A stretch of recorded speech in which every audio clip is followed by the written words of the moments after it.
Hey, what's going on, guys? This is Sean. It's been a while, but I'm back again with another video. I understand it's been a minute since I last posted a video, but today I came across this video from Pot earlier today. I think it's a pretty cool concept, and I want to develop on that concept a little bit. I know this is cool.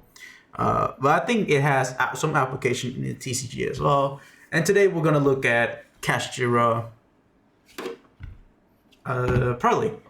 So this is more like a concept, and I'm trying to build on that. So if you guys have any more suggestions, feel free to comment down in the comment section below to basically improve on that idea. I just want to think of it as like some way, because this Purrely has a buff, and I feel like there are better things. I want to explore all the options of Purrely. I think this is the coolest of them all. So let's take a look at them. Main deck. I like 3 Unicorn, 2 Fenrir, 1 Planet, 1 Theosis, 1 Birth, and the 1 Terraforming. So this is the Kashtira package that I decided to go for this deck. 3 Unicorn is good because it helps you go into Birth or Theosis really consistently. And then Fenrir is, you know how good Fenrir is in this deck already. So the Unicorn and the Fenrir also help facilitate the Purrely engine really well. And it's here because I want to basically give Purrely another way to extend further and to help give them a better board. So this is the package that I decided to go for, along with Terraforming Birth, which is pretty cool.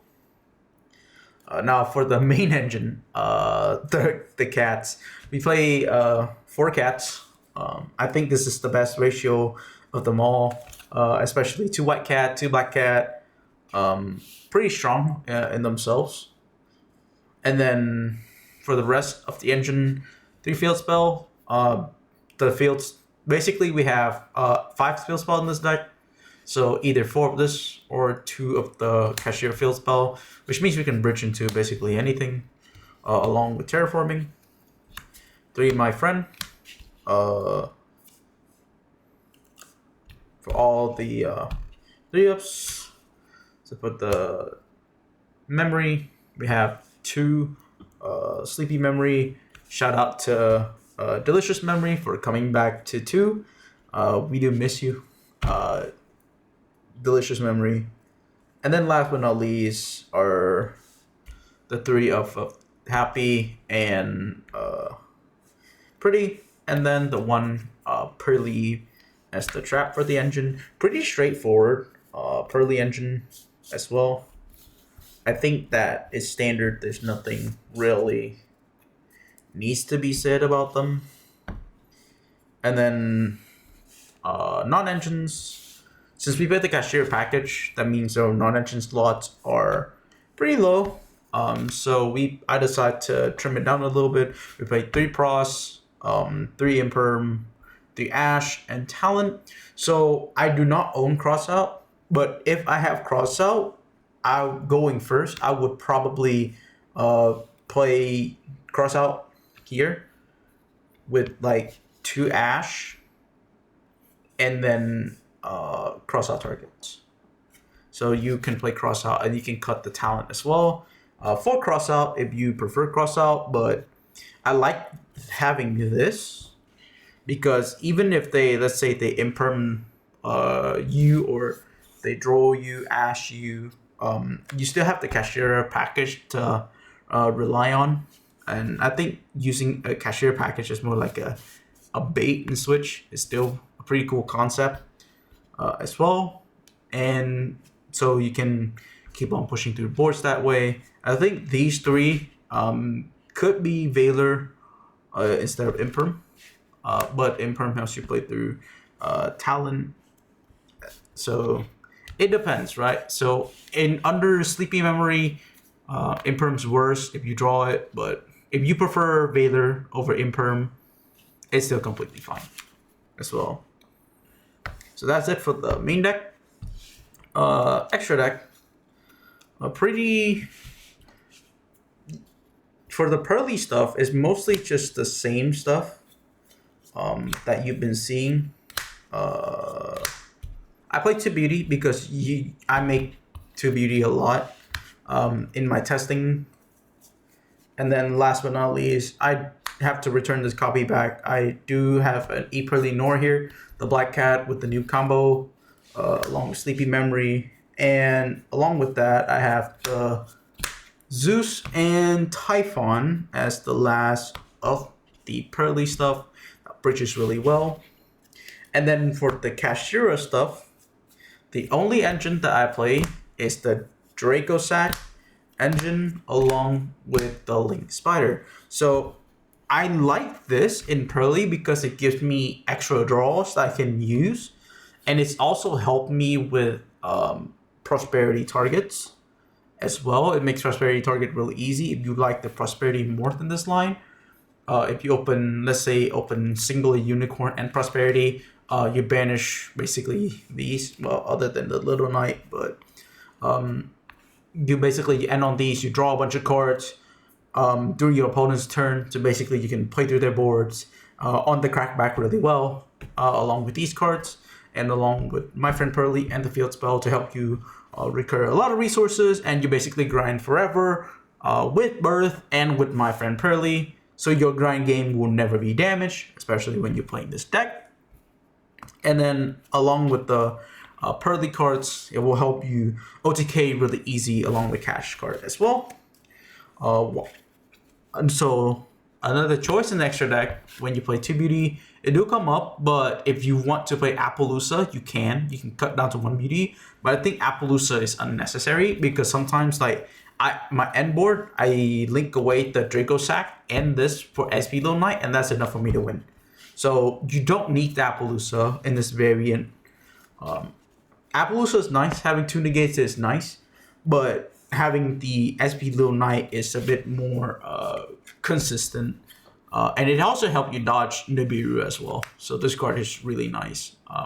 Just banish this and a Kashtira monster on the field. So sometimes you have this in Fenrir. This is how you play through Nib in this deck. So it's pretty good. Side deck. It's a work in progress. But there's always going to be changes. Especially we have like about a week and a half before going towards Legacy of Destruction. So I have triple shifter. This deck can play shifter, which is the most insane thing I've ever heard. The cash engine and the Purrely engine, shifter does hurt the Purrely sometimes, but the Purrely cards can play around shifter, and that is super easy to facilitate.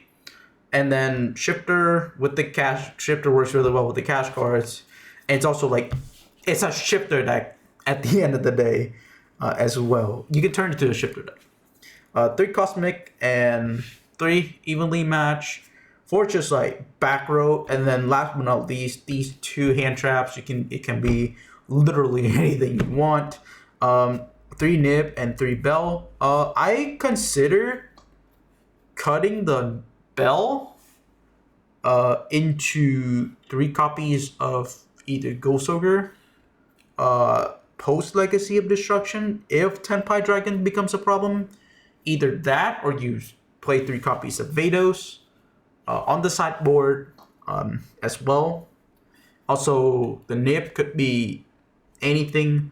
D-Barrier is also an option if you want to go first. But going first, the best card to side in is Shifter if the deck is weak into Shifter. But other than that, I mean, D-Barrier is fine if you have trouble against Branded, Voiceless Voice, to beat those kind of decks, to beat those decks as well. Going first against Tenpai Dragon. So that is it for the deck profile. Let me show you the cool low 2-card combo that I think that everybody knows about cash. And then this, and then any Purrely spell. You can generate a lot of advantages this way. So, you know the Dracosac combo. You start off with Unicorn. You search the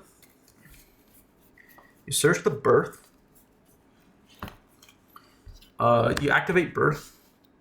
Scoot up here. Activate Birth. Birth effect. With under Birth, you can normal summon the Fenrir. You can activate Fenrir's effect. You search another unicorn here, which is another discard fodder for you to discard for the Purrely spell. So now in your hand you have Sleepy Memory and the unicorn. Now you overlay for the Dracosac effect. You detach. You summon 2 tokens here, and then you link those 2 tokens away into Link Spider. Now you link away the 2 Link Spider for Crystal Heart. Crystal Heart effect. You'll target one of the Link Spider to summon it in the zone that the Crystal Heart points to. Now you link those 2 away for Heat Soul. Heat Soul will draw you a random card. Any card to your hand. So now your hand includes Unicorn, Sleepy Memory, any Purrely spell, and then a random draw. And then from this point on, you can either link away the Dracosac and this for SP Little Knight, which gives you a banish. Or you can do Birth effect, bring back a Kashtira monster engrave, and then you can link them away into SP that way, keeping this on the field. Either way, you get an extra draw. So let's do that here. You do this and summon SP to basically get another disruption. This becomes another draw in your draw phase, along with your Purrely, if you can set up for Sleepy for multiple turns. Now you fire off the Purrely spell. Discard the unicorn, because that's why we search the unicorn. This is the extra unicorn that we can discard. We summon a black cat here. And then black cat effect. On summon, you will grab yourself a My Friend Purrely. Activate My Friend Purrely. Pay 500. Search any one of the search the pre-memory here. Or if you can high roll, you can search for another Sleepy Memory, or if there's anything else, you can search 2 sites, 2 Sleepy, 1 Delicious. If you have extra spells on Grave that you can extend through, that you discard off of this. If you don't discard the unicorn, you can basically, here is where like the Purrely creativity starts to come in, along with the cards that you draw in your hand. So let's say if you have absolutely nothing in your hand, you can grab the pre-memory here to your hand. Remember, you still have 2 extra cards in your hand. So if you can't like set up the multiple draws with the Nor here, you can do effect of pretty memory here in your hand. Fire it off. Both player against 1,000 to just ascend this to grave. And then Lily can target the pretty memory in hand, and then overlay into pretty. Into Beauty, which is another Imperm. And then from that point on, you can basically sit on this if your hand has a bunch of hand traps that you know that are useful against your opponent. And then go into your opponent's draw phase, pay 1,000, draw a card, which is really useful. If you decide to not sit on the Heat Soul, then you can link away the Heat Soul. The end board will be SP, Beauty, and a Fenrir, because the monster that you summon off of Birth is going to be on the field. So now you will have 4 cards in your hand, 3 to 4 cards in your hand, depending on how you play. You will have a Disruption in Fenrir. You have Disruption in SP Little Knight. You have a Disruption in Beauty. You have Disruption in the Birth if your opponent activate any spell. And then the My Friend Purrely recursion along with Birth to help you push to basically for the grind game for forever. And then you have in hand the extra unicorn in case they play through your board, or you have another card that you draw. Basically, you play through whatever you want. So that's it for the video. It's a little convoluted combo, 3-card combo, but I think it's really cool that you can set up this as well with multiple hand traps in hand to back it up. So that's it for this video. I hope you guys enjoy. Leave a comment down below if you have anything to improve my deck or you have any questions. And that will be it. I'll see you guys in the next video. Peace.